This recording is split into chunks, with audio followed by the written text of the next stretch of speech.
Dada, çöçek anlayma. Mon çöçek etip. Boludu balam boludu. Ben sana hazırlam Dilala çöçeklerini koyup bere ya.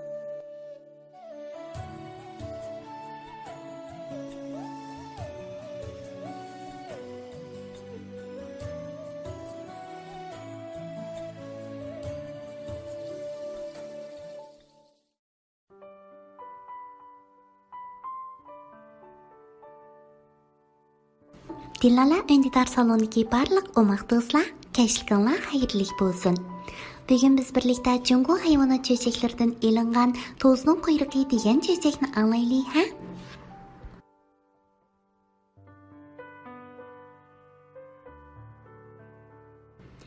Burungi zamonda bir qilin taq o'rmonida nurg'ilg'an hayvonlar yashaydi ekan.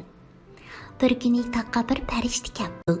U bu yerdagi hayvonlarga kim o'zining chiroy turqini sattab his qilsa menga desin, men uningga yordam berib, uning chiroy turqini texmi chiroyli qilib qo'yaman, debdi. Biroq bu hayvonlar bir-biriga qarashib, hech kim o'zining chiroy turqini sat deyishni xohlamabdi. Hammasi o'zlarining nihoyatda chiroyli deb his qilishibdi. Farishta maymunga: "Sen o'zingning chiroy turqiga qanoat qilamsan?" debdi. "Men o'zimni to'g'mi chiroyli deb his qilaman", deb javob beribdi maymun mag'rurlik bilan. Ondan yana otni ko'rsatib turib so'zini davom qildi. "Mushu ot og'imizning yuzi nihoyatda so'zinchoq.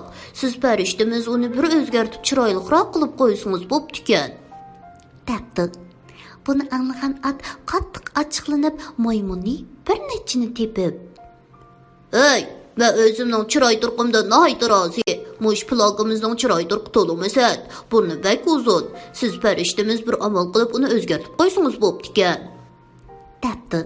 Pil buni anglab nihoyatda achchiqlanib otga bir nechini pushqirib yetibdi. U o'zini qochirmoqchi bo'lib turganda tuyuqsizlar daraxt ustida turgan bir to'sni ko'rib qopdi-da: "Mushu to'zning quyruqi bakmi sat ko'rinadi. Meningcha shular farishtamizning yordamiga muhtojmikin", debdi. To'z daraxt ustida turib shu zamonli farishtaga: "Mening quyruqim ham kalta, ham kichik. Haqiqatan to'limi ko'rimsiz. Mubada mushuni o'zgartishning amal bo'lgan bo'lsa, men bakmi xushal bo'lgan bo'lardim", debdi.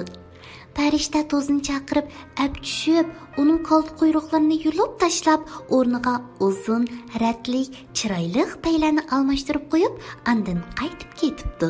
To'z daraxt uchib chiqib quyruqini shundoq bir yeyibdikan, quyruqi quyosh nurida rang-rang chaqnab, maymunning, otning, pilning ko'zlarini qamashtirib yetibdi.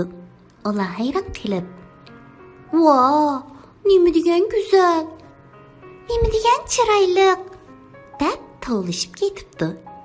Ular ham hasad qilibdi, ham pushaymon yapti.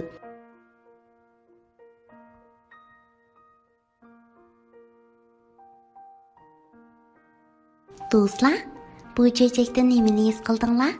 Sizlarcha maymun, ot va pillarning bir-birini kamsitishi to'g'rimi? Bu chechakdan olgan o'zqonlarni men bilan o'rtoqlashishni unutib qolmanglarmi? Kech bo'lib ketibdi, amiz bugun baldir uxlanglar. Atimi shu vaqtda Dilala öndidar salonda ko'rishaylik. Tatliq tushlar sizlarga ma'ruf bo'lsin.